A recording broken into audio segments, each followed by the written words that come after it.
Gravelbourg was founded in 1906 by l'Abbé Louis-Pierre Gravel, a priest from Quebec who was drawn to the West by his friend Father Langevin.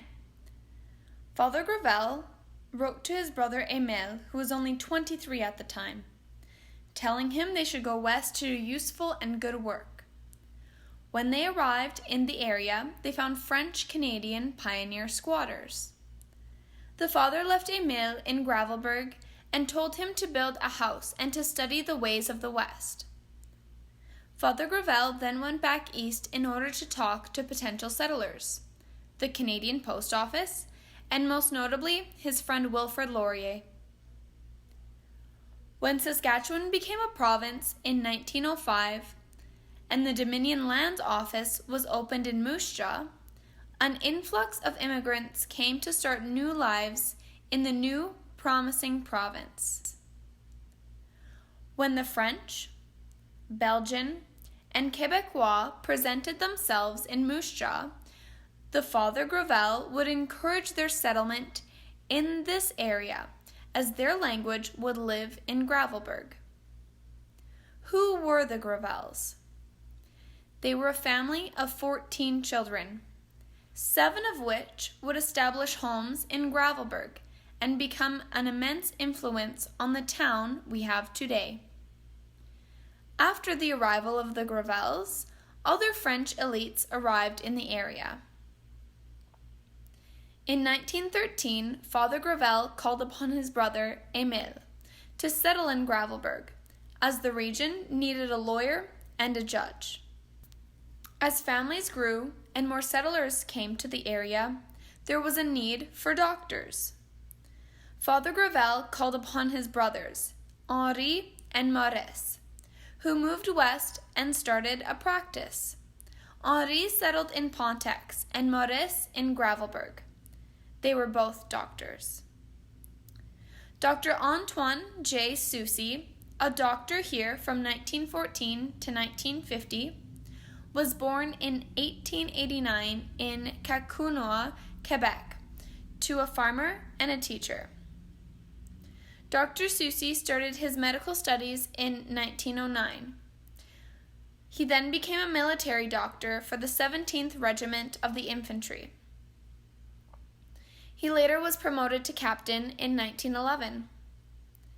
His studies were through the University of Laval in Quebec.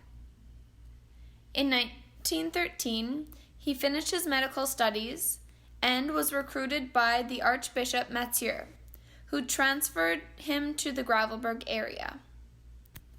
Dr. Soucy gave up his military uniform, said adieu to his family, and caught a train to Regina.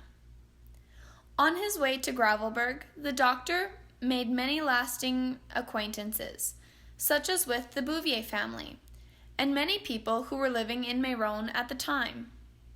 Dr. Soucy delivered many babies, made many house calls, and even nursed back to health the man who fell from the roof of the cathedral during its construction. In 1972, at the age of 83, Dr. Soucy died at the St. Joseph Grey Nuns Hospital in Gravelbourg. Monseigneur Charles Adrien Maillard was born in Montrelieu-sur-Mer in Pas-de-Calais of the Arras Diocese in France on March 11, 1873. He studied art and theology in France. He also served in the French army for 1 year. He was inspired to make the trip over to Canada due to his sister's relocation in Canada. He was ordained as a priest on Canadian soil. He was stationed in Gravelbourg in 1917. As the new, beautiful cathedral needed to be decorated, he channeled his artistic talents and spent 10 years of his life painting the cathedral all by himself. The techniques he used were techniques Michelangelo used in the Sistine Chapel. He received the title of Monseigneur in 1930. He was asked to serve the newly formed Diocese of Gravelbourg alongside His Excellency Bishop Rodrigue Villeneuve. Monseigneur Charles Maillard blessed the town of Gravelbourg with his many important works. He built and decorated a breathtaking cathedral, and he was a key person to the founding of the College Matthew, the Precious Blood Monastery, the St. Joseph's Hospital, and the Gravelbourg Diocese. He passed away in 1939 in Montreal after he took leave to visit his sister. His body was brought back to Gravelbourg to be buried. He is laid to rest beside his friends, Father Gravel and Father Magnan, in the Gravelbourg Cemetery. Gravelbourg was home to many religious orders: the Grey Nuns, the Sisters of the Little Saint Family, and the Oblate Sisters are just to name a few. These orders dedicated their lives to God and to the service of our diocese. Our grain elevators may not be extravagant as our cathedral, but they do have an important place in our community. Elevators used to store and ship grain. They were a symbol of a prosperous community. Gravelbourg had 8 grain elevators and 1 flour mill. Our little elevator at the end of Main Street was built in 1915 and is one of Saskatchewan's oldest standing grain elevators. The Convent of Jesus and Mary was built in 1917. The Sisters of Jesus and Mary were the nuns and teachers there. In 1971, the sisters sold the school building to the Gravelbourg School Division. Since then, several school divisions have had possession of the building. In 2016, the school division built a new school for the elementary students, and the convent building was sold to the town of Gravelbourg. The convent has beautiful architecture, amazing art, and phenomenal wood finishings. College Matthew celebrates its 100th anniversary in 2018. The College Matthew has always been a pillar for education in Gravelbourg and in the province of Saskatchewan. The teachers at the original school were the Oblate Fathers.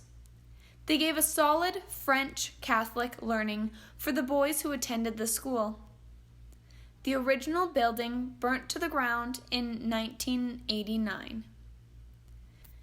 With help from both governments, local people, and school fundraising, the college was able to rebuild in the 1990s. The building is still used as an elementary, a high school, and a college. Please enjoy your visit to the Gravelbourg Museum. Je m'appelle Marcel Verville. Babe Beaubien était mon oncle. Voici un résumé qui a été enregistré par mon oncle il y a plusieurs années. Je suis venu de la province de Québec, proche de Cobalt. J'ai choisi les alentours de Gravelbourg parce que c'était du bon terrain et c'était une place qui faisait juste commencer à s'ouvrir. Le père est venu voir ici et il a trouvé de ça de son goût. M. Ferdinand Gauthier et M. Beaubien étaient les premiers fermiers dans le pays ici. Ils ont pris leur terre en 1906. Le printemps de 1907, ils sont venus bâtir des shacks de tourbe. Je suis satisfait qu'on est resté ici parce que c'est le bon district. Ici, dans l'Ouest, tu parles anglais ou tu parles français. Tout le monde est égal. On est tous comme des frères et sœurs ici. Il y en a qui se croient un peu plus haut que les autres, mais ce monde ne sont pas meilleurs que les autres. Dans le fond, la moitié du temps, la pièce qu'ils ont fait plus que nous a été faite à la volée. Une personne qui commence avec rien et qui est bien établie honnêtement, c'est ce monde qu'on regarde. C'est ça qui fait un pays. Les pires becs qui te parlent une journée et le lendemain ne te voient pas, ne valent pas grand-chose. Si ton voisin a une belle automobile, eux autres veulent essayer d'en avoir une meilleure. Si je peux aider à quelqu'un pour 5 minutes, ceci me donne du plaisir. Dans les 30 et 40, il y avait beaucoup plus de fermiers qu'aujourd'hui. Le gros fermier est un gourmand qui veut trop de terre. Sur une section où on peut faire une bonne vie. Les magasins feront plus s'il y avait plus de fermiers avec une section et les villes feraient du progrès. Leblanc, Coop et IGA sont des magasins qui sont complets. Coppen, Bateman sont finis. Le monde achète à Gravelbourg. Palmer et Maisonneuve sont presque finis. Palmer avait 2 magasins. Ils ont seulement un petit magasin. C'est la population qui s'en va qui ruine le pays. Comme c'est là, c'est impossible pour un jeune de partir une ferme. Partir maintenant, c'est impossible. Il n'y a pas un jeune qui a 100 000 piastres pour commencer. Il y en a qui sont trop ambitieux. Un homme qui a 20 sections déplace 20 familles.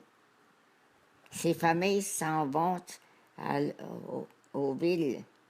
Le prix à bâtir une maison dans la ville est effrayant. C'est un grand changement. Monsieur Piché prend soin de 3 élévateurs à Coppen et 3 à Glenbane. Un homme pour 6 élévateurs. D'habitude, il y avait 6 hommes pour ces élévateurs. Dans les 30, il y avait beaucoup de fermiers ici. La population a baissé. À Regina et Moujja, il rentre des industries qui vont aider, mais pour le rural, je pense que les industries ne tiendront pas. C'est loin d'être parfait. Bouvier. Je suis Marguerite Bouvier, Marguerite Chevrier-Bouvier. OK?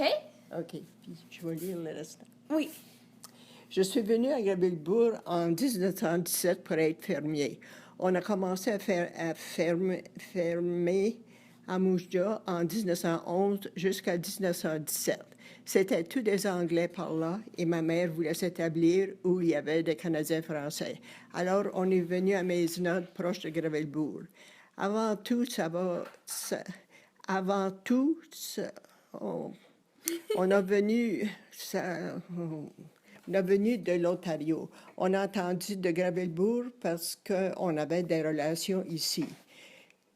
C'était difficile à commencer à fermer quand tu avais une demi-section et seulement 60 acres de cassé, comme faire l'argent sur ça.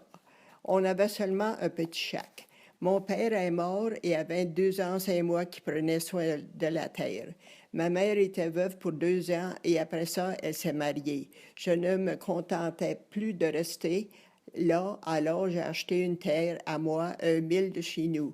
Mon oncle m'a emprunté l'argent pour la terre et un de mes amis à Palmer m'a laissé la machine sur le crédit. Dans les 20, la plupart qui s'étaient établis à Gravelbourg étaient des jeunes. Mais dans les 30, la plupart étaient des vieillards. Et il y avait plusieurs qui ont parti. Si tu pars de chez toi sans argent, quand tu arrives à ta destination, c'est bien pire que si tu avais resté chez toi. Dans les 40 et 50, il y avait beaucoup plus de fermiers. Le plus grand changement. Les jeunes ne peuvent plus rester ici, la terre est devenue bien chère. Et quand les bonhommes n'ont pas l'argent à commencer leur gars, c'est presque impossible d'aller partir. Une ferme se vend pour 50 ou 60 000. Comment payer ça? Alors maintenant, c'est les gros fermiers qui achètent les terres. Une personne qui a tellement de terres ne donne pas la chance aux autres. C'est ça qui fait monter le prix des terres. Les gros fermiers puissent acheter n'importe quoi. C'est seulement eux qui bénéficient. Merci beaucoup. Merci. Je vais te le montrer si tu veux. moi, je suis Louis Marchand, et puis Aurore Marchand était ma mère, et puis sa sœur, c'était Madame Blanchard. Alors, on était voisins, et alors ils se voisinaient beaucoup. Alors, voici ce qu'on a inscrit pour M. et Mme Noé Blanchard et Mme Lucien Marchand. Mme Blanchard est venue à Gravelbourg en 1919. Dans de temps-là, ils étaient en train de bâtir l'église, alors je suis venu travailler à l'église. J'ai fait ça pour 3 mois seulement. Après ça, je suis déménagé en Alberta. J'ai commencé à travailler chez Picard, le boulanger. Après ça, je me suis marié et on a monté à Coderre pour devenir fermier. J'ai fermé jusqu'à aujourd'hui. Je viens justement de me retirer. J'ai 3 et un de mes fils a acheté notre terre. L'autre enseigne à Shaunavon.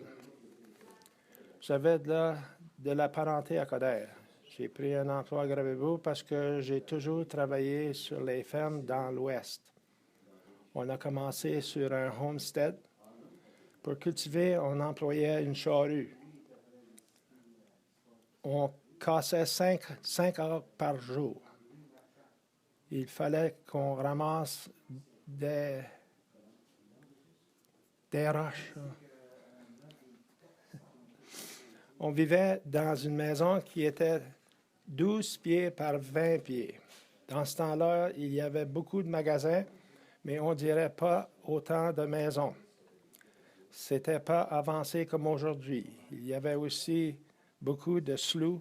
Il y avait un slough où se trouve la pharmacie. Dans ce temps-là, les Français faisaient la majorité, mais il y avait des Anglais aussi. Les Canadiens apprennent tous l'anglais. Il y avait beaucoup de Québécois qui ne savaient pas parler l'anglais. Aujourd'hui, les jeunes vont tous à l'école et ils ont appris l'anglais et le français. Ils aiment mieux parler l'anglais. Le plus grand changement dans mon temps, c'est l'électricité. La radio aussi, un gros changement. En fait, à l'école, c'était toutes des petites écoles partout. Maintenant, toutes les écoles sont centralisées. L'éducation a changé en masse. En ces années-là, grade 8 était considéré comme un grade 12. Avec un grade 8, tu pouvais devenir garde malade. Le grade 12, maintenant, c'est rien qu'un commencement. Pour nous, amuser, on faisait des réunions de famille et on jouait le piano et la musique à bouche. On n'avait pas besoin de bouteilles. Il n'y avait pas de pension pour les vieux. Ils travaillaient à leurs enfants sans occuper quand ils ne pouvaient plus travailler. Il n'y avait pas de foyer. On n'avait pas l'hôpital comme entre moi un foyer. Les foyers sont un gros improvement. C'est bien plus difficile pour commander à fermer aujourd'hui. Si un jeune veut fermer, il a besoin de l'aide de ses parents. C'est presque impossible. Aujourd'hui, il faut de l'argent. Il leur faut des bonnes machines et non-agriculture est malgaite et puis ça ne récolte pas. Il y a moins de fermiers aujourd'hui. Il y en a qui ont 20 corps chaque. On ne peut pas vivre sur une demi. Alors, la manière de vivre, c'est pas la même. On se contentait avec rien. Si on se contente encore avec, ça va. On n'avait pas tout à soi-même. On charriait l'eau avec une chaudière. Dans le printemps, j'allais en campagne, puis j'étais content de voir un grand slough pour laver. Si on avait un beau slough clair, là, on était fiers. Les femmes d'aujourd'hui n'auraient pas passé à travers de ça. On ne manque pas ça qu'on n'a pas. On ne manque pas ce qu'on n'a pas. On vivait dans l'espérance que ça pousse, l'espérance de faire de l'argent pour nous mettre à l'aise. La religion faisait une grande partie de la famille, bien plus qu'aujourd'hui. Il y avait beaucoup plus de foi. Au lieu d'arroser pour les sauterelles, tu demandais à un prêtre de bénir les champs. Les poisons n'étaient pas connus. La religion semble disparaître avec la technologie. Il y a beaucoup de maisons à Gravelbourg, mais la population sur les fermes descend. Il n'y a plus d'agence de repère. Il faut aller à Moujja ou La Flèche. Autrefois, on pouvait avoir tout ce qu'on voulait dans un petit village. On n'avait plus de services. Les gros fermiers, la raison pour ça. Vous voyez, les marchands ont moins de clients et ils ne peuvent pas tenir leurs portes ouvertes. Si les gros fermiers peuvent trouver de meilleurs marchés dans les grandes villes, c'est là où ils vont. C'est ce qui va faire étouffer le village. Même Moujja va mourir. Alors les villes vont devenir plus grandes et plus miséreuses. Ça s'en vient. Un fermier n'a pas besoin de 10 sections pour vivre. Les gros fermiers ne cherchent pas à payer leur terrain, ils cherchent seulement à payer l'intérêt. Au lieu de payer leurs taxes, ils payent l'intérêt. C'est ça qui leur aide. S'il y avait moyen de garder les petites fermes, il n'y aurait plus de personnes. Ils forment des corporations et peuvent avoir l'assurance chômage durant l'hiver. C'est seulement le gouvernement qui pourrait contrôler les grosses fermes. Ils parlent d'abandonner les rails. La même chose est arrivée à Coppen. Si les rails s'en vont d'ici, quoi faire? Merci beaucoup. That's it.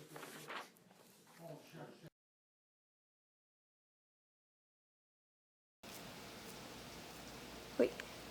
Bonjour. Je m'appelle Jeanne-Denis Allard. Je suis née à Gravelbourg et j'ai vécu ici presque tout le temps, sauf un an à Vancouver et puis un an d'études à l'école normale. J'ai grandi à la campagne, sur le homestead de mon père, et j'ai aussi été à l'école de campagne qui s'appelait l'école Wesson. L'école Wesson était située à peu près à 12 000 de Gravelbourg. Et chaque année, on avait des maîtresses, soit qui parlaient français ou qui parlaient seulement anglais, des fois catholiques, des fois protestantes. Alors, quand les maîtresses parlaient français, on apprenait à lire, à écrire en français. Et puis quand le professeur, la maîtresse plutôt, était anglaise, on apprenait seulement l'anglais. Ensuite, c'était l'heure d'école était de 9h à 3h30. Mais nous autres, les catholiques, il fallait rester jusqu'à 4h pour prendre la catéchèse. Alors, on trouvait les petits protestants bien chanceux de pouvoir s'en aller à la maison à 3h30. L'école commençait à 9h. Il y en a beaucoup qui venaient en buggy. Il y en a qui marchaient 2000, des fois 2000 et demi. Nous autres, on vivait à peu près 1,5 mille de l'école. Alors, ça ne nous prenait pas de temps d'aller à l'école. On arrivait toujours à l'heure. La cloche sonnait. On prenait notre rang dans l'école. Les plus petits avaient la place à droite, les petits bancs. Ensuite, ça allait le deuxième année, troisième, quatrième, jusqu'à grade, des fois grade 9 et même grade 10 par correspondance. Puis là, les classes commencent. Ben non, avant que la classe commence, on disait le Notre Père, toujours en anglais. Et puis on chantait au Canada. Là, le travail commençait. Tout était écrit au tableau. La maîtresse avait écrit l'ouvrage, le travail des 8e années, de 7e, 6e, parce qu'il fallait qu'elle s'occupe des petits primaires. Et ça prenait beaucoup de patience. Alors, chaque classe savait qu'est-ce qu'il y avait à faire. Il y en a qui étudiaient l'épellation, d'autres faisaient les maths, d'autres apprenaient à lire. Et puis, la journée se passait. comme ça. À la récréation, on sortait pour jouer soit à la balle. Les filles avaient des cordes pour sauter. On jouait à anti-Iowa. C'est un jeu, ça, on jette une balle par-dessus les tables. Et puis les jeux, sur l'autre côté, courent, attraper les autres. Puis si on jette la balle, on en frappe un, ils sont sur l'autre côté. Alors, à part de ça, les jeux étaient rares. On avait un ballon. Je ne sais pas trop qu'est-ce qu'on jouait. Puis là, les gars s'occupaient, eux autres, de pogner des gaufres pendant la récréation. Parce qu'ils avaient, la municipalité payait pour les culs de gaufres. Alors, ils attrapaient le gopher, ils le tuaient, ils arrachaient la queue, ils mettaient ça dans une petite boîte. Puis le samedi, ils descendaient à la ville, puis ils vendaient ça. 1 cent la queue. Alors, des fois, il y avait 50 queues, il y en avait 60, ça dépend. C'est la chasse. J'ai enseigné à l'école Wesson. J'ai pris mes cours là jusqu'à 9e année. Ensuite, je suis allée au couvent ici, finir mon secondaire. Après ça, je suis allée à l'école normale de Mouchja. J'ai pris, après mon école normale, j'ai pris l'école Wesson comme ma première école. J'avais 8 élèves. Des garçons, des filles. Et ensuite, j'en ai eu 2 autres après Noël. Ce qui faisait 10 élèves en tout. J'ai aimé ça. Ensuite, la 2e année, je suis allée à Vancouver pour 1 an. La 3e année, j'ai passé à Ferland. J'ai enseigné à Ferland, une classe que j'ai bien aimée. Ensuite, j'ai enseigné à l'école Gauthier, c'est 4000 au nord de Gravelbourg. Et j'ai fait un stage à l'école Boland de 6 semaines. Après ça, j'ai rentré au couvent ici pour enseigner. Et j'ai fini par y rester pendant plusieurs années, à peu près 25 ans. OK?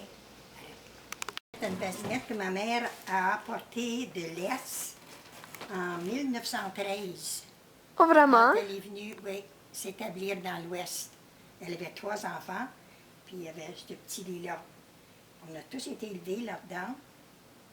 Et puis, quand ma soeur s'est mariée, elle est venue l'emprunter pour ses 2 bébés. Puis après qu'elle a eu fini, elle l'a donné au voisin. Alors, je ne savais pas où il était. Puis je voulais le revoir. Alors, M. Kilbach, qui l'avait, me l'a apporté. On l'a décapé, peinturé. Puis voilà.